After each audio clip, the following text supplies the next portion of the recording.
Hi ஹலோடா miss today நம்ம வந்துட்டு secret professor ஹஸ்பண்டோட நெக்ஸ்ட் பார்ட் தான் பார்க்க போகிறோம். அண்ட் நம்ம சேனலில் நீ சப்ஸ்கிரைப் பண்ணாமல் பார்த்துட்டு இருந்து சப்ஸ்கிரைப் பண்ணிக்கோங்கடா. And I am extremely sorry, ஏன்னா ரொம்ப லேட் ஆகிடுச்சு எஃப்எஃப் வரதுக்கு. கொஞ்சம் ஹெல்த் இஷ்யூனால என்னால் சரியாக எஃப்எஃப் கண்டினியூ பண்ண முடியல. ஸோ இனிமேல் ரெகுலராக வீடியோஸ் வரும். அண்ட் யாரும் கோச்சிக்காதீங்க.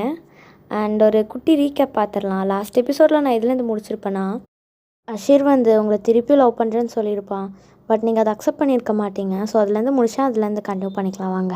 ஏய் புரிஞ்சுக்கோ வாயன், நிஜமாக நான் பண்ணது தப்பு தான். ஆனால் அது ஏதோ ஒரு கோவத்தில் சொல்லிட்டேன். I am sorry. இங்கே பாரு அஷீர், உன்னோட சாரி எல்லாம் எனக்கு எதுவுமே தேவை கிடையாது. நான் ஆல்ரெடி சொன்னது தான், எனக்கு மேரேஜ் ஆகிடுச்சு. இதுக்கப்புறமும் என்னை டிஸ்டர்ப் பண்ணாத. நான் உன்கிட்ட எவ்வளோ கெஞ்சினேன், அப்போல்லாம் உனக்கு தெரியலல்ல.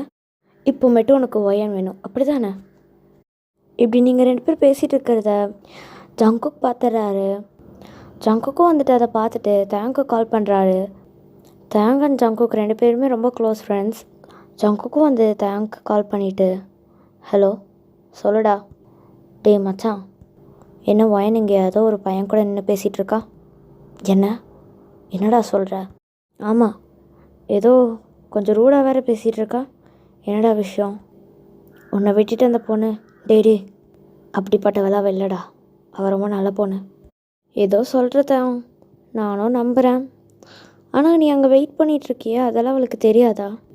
அத்தாண்டா எனக்கும் புரியலை. இங்கே நான் பைத்தியக்கார மாதிரி நின்றுட்டுருக்கேன். பேசாமல் நான் வேணா தேங்கனுக்காக வெயிட் பண்ணுறேன்னு அவகிட்ட போய் சொல்லவா? அதெல்லாம் வேண்டாம், நீ கிளம்பு, நான் பார்த்துக்குறேன். தேங்கு, நீ என் ஃப்ரெண்டுன்றனால சொல்கிறேன், எதுக்கும் கொஞ்சம் உஷாராக இருந்துக்கடா. சீக்கிரம் டைவர்ஸ் வாங்க வேண்டிய நிலமை வந்துச்சுன்னா வேறு ஒரு பணம் செட் பண்ணி கொடுக்க நான் இருக்கேன். வாயை மூடிட்டு ஃபோனை வைடா. தேங்கும் வந்துட்டு காரில் உங்களுக்காக வெயிட் பண்ணிகிட்ருக்கான். பட் இங்கே அஷீர் கூட பேசிகிட்டு இருக்கிறது தேங்க் இன்னுமே சரியாக நம்பலை. இவ்வளோ நேரம் என்ன பண்ணிகிட்ருக்கா இவ? ஒருவேளை ஜேகே சொன்ன மாதிரி சேச்சா, அவள் அப்படிப்பட்ட பொண்ணு கிடையாது. தேங்க், நீ ஏன்டா இப்படி யோசிக்கிற?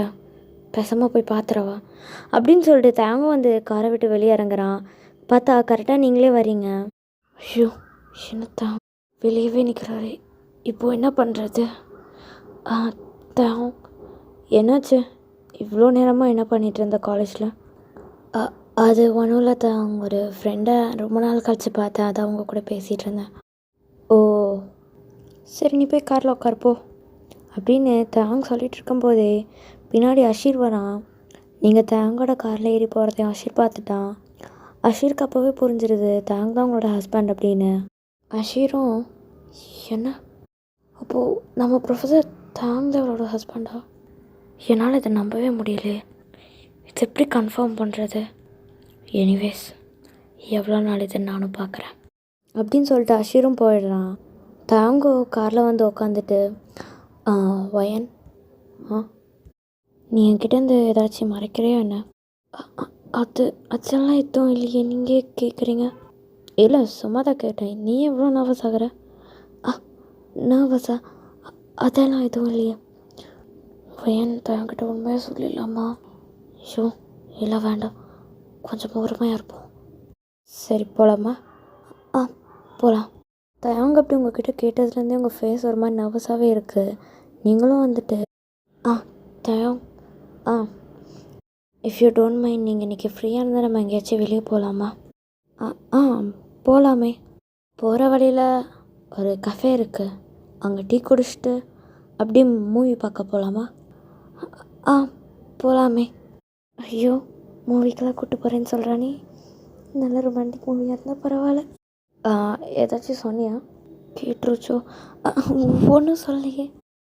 ஸோ அப்படியே அந்த கஃபேவும் வந்துடுது. ஸோ நீங்களும் தேங்கோ இறங்கி போகிறீங்க. ஸோ நீங்களும் வந்துட்டு அங்கே நின்றுட்டுருக்கீங்க. அப்போது சில பாய்ஸ் எல்லாம் உங்களை க்ராஸ் பண்ணி போகிறாங்க. தேங்கோ வந்துட்டு லைட்டாக உங்கள் ஹிப்பை பிடிச்சி இழுத்து அவன் பக்கத்தில் நிற்க வச்சுக்கிறான். நீங்கள் அப்படியே ஷாக் ஆகி தேங்கவே பார்த்துட்ருக்கீங்க. தேங்கவும் வந்துட்டு உங்களை பார்த்து போய் உட்காரு, நான் வரேன் அப்படின்னு சொல்லி ஏதோ கால் பேசிகிட்டு இருக்கான். ஸோ அந்த காலில் பேசுகிறது வேறு யாரும் இல்லை, ஜங்குக் தான் பேசிகிட்டு இருக்கான். ஜங்குக்கும் வந்துட்டு, என்ன மச்சான் அவகிட்ட கேட்டியா? நான் எதுவுமே கேட்கலடா, என்கிட்ட இருந்துச்சு ஏதாவது மறைக்கிறியான்னு கேட்டேன். அவள் அப்படியெல்லாம் எதுவும் இல்லைன்னா நானும் விட்டுட்டேன். ஐயா, அப்படியெல்லாம் கேட்டால் வேலை கேட்காது மச்சான். அதெல்லாம் கேட்க வேண்டிய விதத்தில் கேட்டால் தாண்டா வரும். ஆ நீ முதல்ல போய் உன் வேலையை பாரு வச்சுக்கே. அப்புறம் நீ என்ன சொல்லு. நான் இப்போ அவளை கூட்டிகிட்டு வெளியே வந்திருக்கேன், திருப்பி திருப்பி ஃபோன் பண்ணாது என்ன? சார் தான் போகலாடே, ஃப்ரெண்டு பாவம்னு சொன்னால் நீ என்ன சொல்கிற? என்னவே டிஸ்டர்ப் பண்ண வேணாம் அப்படின்னு சொல்கிற. சரி ஓகேடா. டேய் முட்டு ஃபோனை விடா. ஸோ தேங்க வந்துட்டு உங்ககிட்ட வந்து உட்காடுறான். நீங்களும் வந்துட்டு தேங்க பார்த்து தேங் நான் உங்களை ஏதாச்சும் டிஸ்டர்ப் பண்ணிட்டேன்னா? சாச்சா ஏன் இல்லை, உங்களுக்கு நிறையா ஒர்க் இருக்கும், நான் வேறு திடீர்னு வெளியே போகலான்னு சொல்லிட்டேன், அதான் கேட்டேன். நீ ஏண்டி எப்பவுமே அப்படியே யோசிக்கிற? எனக்கெல்லாம் எந்த ஒர்க்கும் இல்லை, ஒரு நாள் ஆச்சு உன் கூட டைம் ஸ்பெண்ட் பண்ணணுன்னு நினச்சேன். பரவாயில்ல நீயே கேட்டுட்ட, அப்புறம் எப்படி நோ சொல்லாமல் இருக்க முடியும்? ஓ தேங்க, நான் உங்ககிட்ட ஒன்று கேட்கவா? கேளு. நிஜமாலுமே உங்களுக்கு என்ன ரொம்ப பிடிக்குமா? என்னடி கேள்வி இது? எனக்கு உன்னை பிடிக்காம உன்னை மேரேஜ் பண்ணிப்பேன்? இல்லை, சில பேரெல்லாம் பிடிக்காம மேரேஜ் பண்ணிக்குவாங்கல்ல, வீட்டில் ஃபோர்ஸ் பண்ணுறாங்கன்னு சொல்லி, அந்த மாதிரி ஏதாச்சும்? அப்படியெல்லாம் எதுவும் இல்லை. அப்படின்னா எங்கள் வீட்லேயே நான் டைரெக்டாக சொல்லியிருப்பேன். நீ அதெல்லாம் போட்டு கன்ஃபியூஸ் பண்ணிக்காது, புரியுதா? அது எப்படி தான்? என்னை ஃபர்ஸ்ட் டைம் பார்த்தப்பவே உங்களுக்கு லவ் வந்துருச்சா? உன்னை மேரேஜ் பண்ணிக்கிறதுக்கு முன்னாடி இருந்தே எனக்கு ஒன்று தெரியும். ஒரு 2-3 மாதமாக உன் பின்னாடி தான் சுற்றினேன். அதுக்கப்புறம் தான் மேரேஜ் ஃபிக்ஸ் பண்ணாங்க. யூ மீன் அதுக்கு முன்னாடியே நீங்கள் என்ன லவ் பண்ணீங்களா? ஆமாம், ஆக்சிடெண்ட்டாக ஒரு இடத்துல பார்த்தேன். அதுக்கப்புறம் திருப்பி ஏன்னு தெரியல உன் ஞாபகமாகவே இருந்துச்சு. அதான் உன் அட்ரஸ் டீட்டெயிலாம் கண்டுபிடிச்சேன். அப்படியே கல்யாணத்து வரைக்கும் வந்துட்டேன். பட் நான் உன்னை சொல்லுவேன், என்னை தப்பாக எடுத்துக்க மாட்டீங்களே? பரவாயில்ல சொல்லு. இல்லை, அவ்வளோ நாளாக பின்னாடி சுற்றிட்டு கல்யாணம் ஆனதுக்கப்புறம் அவளோட ஒய்ஃப் யாருன்னே தெரியாத மாதிரி ஆக்ட் பண்ணுற ஹஸ்பண்டை நான் இன்றைக்கி தான் பார்க்குறேன். ஆக்சுவலாக நான் கொஞ்சம் ஸ்ட்ரிக்டாக இருக்கணும்னு தான் ட்ரை பண்ணுறேன். ஆனால் ஏன்னு தெரில, ரொம்ப ஸ்ட்ரிக்டாலாம் என்னால் இருக்க முடியல. நான் முன்னாடியே உன்னை லவ் பண்ணுறேன்னு சொல்லியிருந்தா மேபி நீ அதில் ஏதாவது டிஸ்ட்ராக்ட் ஆகிடுவியோன்னு எனக்கு ஒரு பயம். அதான் உன்கிட்ட சொல்லலை. இது என்ன லாஜிக்காக இருக்குது? அதை பார்த்து நான் ஏன் டிஸ்ட்ராக்ட் ஆகணும்? நீங்கள் என்னை லவ் பண்ணுறீங்கன்னு முன்னாடியே சொல்லியிருந்தா ஒன்றும் பண்ணியிருக்க மாட்டேன். நீ என்ன தெரியுமா பண்ணியிருப்ப?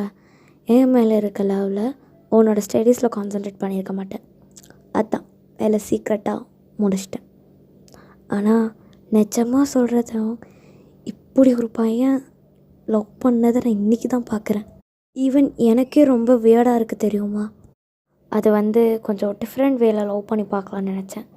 அதான் அப்படின்னு சொல்லி தேங்க உங்ககிட்ட பேச்சு கொடுத்துட்ருக்காங்க. நீங்களும் ஓரளவுக்கு தேங்கிட்ட கொஞ்சம் கம்ஃபர்ட் ஆகிட்டீங்க. ஸோ அப்படியே 2 பேரும் மூவிக்கும் போகிறீங்க. ஸோ மூவி பார்த்துட்ருக்கும்போது செம்ம ரொமான்டிக் சீன் ஒன்று வருது. தேங்க அவனோட ஹேண்ட்ஸை வச்சு உங்கள் ஐஸை மறைக்கிறான். நீங்களும் தேங்க பார்த்து தேங், நான் ஒன்றும் சின்ன குழந்தை கிடையாது, கையெடுங்க அப்படின்னு சொல்லி நீங்களும் தேங்கோட கையை அவங்க கண்ணிலேருந்து எடுத்துடுறீங்க. ஸோ அது ரொம்ப ரொமான்டிக் சீனாக இருக்குது. உங்களுக்கே ஒரு மாதிரி ப்ளஷ் ஆகுது. இங்கே தேங்க ரொம்ப எம்பரஸ்டாக இருக்குது. அவன் உங்களவே பார்க்குறான். உங்களுக்கு தேங்க பார்த்து இன்னும் சிரிப்பாக வருது. நீங்களும் தேங்க பார்த்து லைட்டாக சிரிக்கிறீங்க. தேங்க ஏய் எதுக்கு சிரிக்கிறப்போ? இல்லை, அந்த மூவியில் தான் ரொமான்டிக் சீன் ஓடுது, ஆனால் நீங்கள் ஏன் இவ்வளோ எம்பாரஸ்ட் ஆகுறீங்கன்னு எனக்கு தெரியல. ரொமான்டிக் சீனடி, ரொமான்டிக் சீன் தான். ஆனால் now I am your wife, not your student. ஸ்டூடெண்ட்டாக இருந்தானே ஒய்ஃபாக இருந்தானே அதெல்லாம் பார்க்கக்கூடாது. சரி அதெல்லாம் விட, அந்த மாதிரி சீன்லாம் பார்க்கக்கூடாது. தேங், I am not a baby, but you are my baby. தேங், இப்போது என்ன சொன்னீங்க? அப்போ படத்தை பாருடி. உங்களுக்கு அந்த மூவியை பார்க்கும்போதெல்லாம் தேங்க பார்க்கும்போது ஏனே தெரில உங்களுக்கு அவ்வளோ ப்ளஷ் ஆகுது. ஸோ இப்படியே 2 பேரும் மூவி பார்த்து முடிக்கிறீங்க. ஸோ அப்படியே நைட்டும் ஆகிடுது. தேங்கும் பா தெரியாமல் அந்த மூவிக்கு போய்ட்டோண்டி, வேறு ஏதாச்சும் ஆக்ஷன் மூவிக்கு போயிருக்கலாம். தேங், ஹஸ்பண்ட் அண்ட் ஒய்ஃப் ரொமான்டிக் மூவிக்கு தானே போவாங்க, ஆக்ஷன் மூவிக்கு போக மாட்டாங்களே. ஏய், நீ எதுக்கு இப்படிலாம் பேசிகிட்ருக்க? அதெல்லாம் பார்க்கக்கூடாது. நீ ஸ்டூடெண்ட் இப்போ. ஐ ஆம் அ காலேஜ் ஸ்டூடெண்ட். எதுவாக இருந்தால் என்ன, அதில் ஒரு வேலை ரொமான்டிக் சீன். பா கடவுளே, இன்னும் சின்ன குழந்தையாகவே இருக்கான். என்ன சொன்னேன்? ஒன்றும் இல்லை. சரி, ஒரு நைட் வாக் போவோமா? என்னத்தான் நைட் வாக்குடி? போகலாமே. உங்களுக்கு எந்த பிரச்சனையும் இல்லைன்னா தாராளமாக போகலாம். சரி வா அப்படின்னு சொல்லி தாங்க வந்துட்டு உங்களை கூப்பிட்றான். நீங்களும் வந்துட்டு தாங்க கூட போகிறீங்க. ஸோ அப்படியே ஒரு ரோட் சைடு நீங்களும் தாங்கோ நடந்து போயிட்டுருக்கீங்க. செம்ம குளிராக இருக்குது. தாங்க வந்துட்டு உங்களுக்கு குளிரதை பார்த்துட்டு அவன் போட்டிருக்க கோட்டை எடுத்து உங்கள் மேலே போற்றி விடுறான். நீங்களும் வந்துட்டு தாங்க பார்த்துட்டு தான் இதெல்லாம் எதுக்கு, பரவாயில்ல போட்டுக்கோ. தான் நான் உன்னை கேட்குறேன், ஆனால் என்னை தப்பாக எடுத்துக்காதீங்க. கேளு. இல்லை, ஃப்யூச்சர் பிளான் ஏதாச்சும் இருக்கா? ஃப்யூச்சர் பிளான்னா லைக் நம்மளோட ஃபேமிலி எப்படி இருக்கணும் அந்த மாதிரி. ஃபேமிலியா? ஃபேமிலினா ஒரு பீஸ்ஃபுல்லான லைஃப். அதுக்கப்புறம் எனக்கு ஒரு லிட்டில் பிரின்சஸோ இருந்தால் அவ்வளோதாண்டி. என்னை பொறுத்த அளவுக்கு இதுவே எனக்கு பெரிய விஷயந்தான். ஸோ இதுதான் என்னோடய ஃப்யூச்சர் பிளான். இதுக்கப்புறம் எனக்கு எதுவும் இல்லை. அப்போ தான் நீங்கள் ஒன்று நோட் பண்ணுறீங்க. தயங்க உங்கள் கூட பேசிகிட்டே உங்கள் ஹேண்ட்ஸ் அப்படியே ஹோல்ட் பண்ணிட்டான். சரி, உன்னோட லைஃப்பை பற்றி நீ என்ன நினைக்கிற? லைஃப்பில் எனக்கு பெரிய லெசன் ஒன்றுனா, யாரையும் டிபெண்ட் பண்ணியிருக்கக்கூடாதுன்னு தான். மற்றவங்கள எப்போவுமே எதிர்பார்த்துட்டே இருந்தா அவங்களோட ஹெல்ப் எப்போவுமே நமக்கு பல்பு தான் கொடுக்கணும்னு நான் தெரிஞ்சுக்கிட்டேன். சில டைம்ஸ் நிறையா அன்எக்ஸ்பெக்டடாக நடக்கும். ஆனால் அந்த அன்எக்ஸ்பெக்டடாக நடக்கிறதுல தான் நமக்கு நல்லது இருக்கும். எல்லா டைமும் நம்ம எதிர்பார்த்த மாதிரி லைஃப் வந்துச்சுன்னா அது ரொம்ப போரிங்காக இருக்கும்னு இப்போ தான் புரிஞ்சுக்கிட்டேன். பரவாயில்ல, ரொம்ப மெச்சூரிட்டியாக தான் பேசுகிறேன். ஏன் எனக்கெல்லாம் மெச்சூரிட்டி இல்லைன்னு நினச்சிங்களா? இல்லை, ஏதோ பல வருஷம் எக்ஸ்பீரியன்ஸில் பேசுகிற மாதிரி பேசுனியா, அதுதான். அதெல்லாம் நிறையா அனுபவிச்சிருக்கேன், அதனால தான். ஏன் தான் உங்களுக்கு ஃபர்ஸ்ட் லவ் ஏதாச்சும் இருந்திருக்கா? ஃபர்ஸ்ட் லவ்வா? இருந்துச்சுடி. அப்படியா? யார் அது? நான் ஸ்கூல் படிக்கும்போது என்னோடய சீனியர் அக்கா ஒருத்தங்க இருப்பாங்க. அடிக்கடி என்னை பார்த்து சிரிப்பாங்க, ஹாய் காட்டுவாங்க. ஒரு நாள் ஒரு சாக்லேட் கொடுத்தாங்க. அதுக்கு என் ஃப்ரெண்ட்ஸெல்லாம் அந்த அக்காவுக்கு உனக்கு ரொம்ப பிடிச்சிருக்கும் போலடா அப்படின்னு சொல்லி ஏற்றி விட்டானுங்க. நானும் அதெல்லாம் நம்பி அந்த அக்கா கிட்டே போய் ஒரு நாள், அக்கா உங்களுக்கு என்ன எவ்வளோ பிடிக்கும்னு கேட்டேன். அந்த அக்காவும் எனக்கு ரொம்ப பிடிக்கும்டா தம்பின்னு சொல்லிட்டாங்க. அவ்வளோதான், மனசு உடஞ்சி போச்சு, சாப்டர் க்ளோஸ். இதுதான் என்னோடய ஃபர்ஸ்ட் லவ் ஸ்டோரி. இதுக்கப்புறம் எனக்கு எந்த பொண்ணு மேலேயும் இன்ட்ரெஸ்ட்டும் வரல. அதுக்கப்புறம் தான் உன்னை பார்த்தேன். என்ன ஒரு லவ் ஸ்டோரி. நீ என்னை கலாய்க்கிறேன் நல்லா தெரியுது, இருந்தாலும் அந்த அக்கா ரொம்ப அழகாக இருந்தாங்க தெரியுமா? ஓஹோ, அழகாக இருந்தாங்களா? சரி.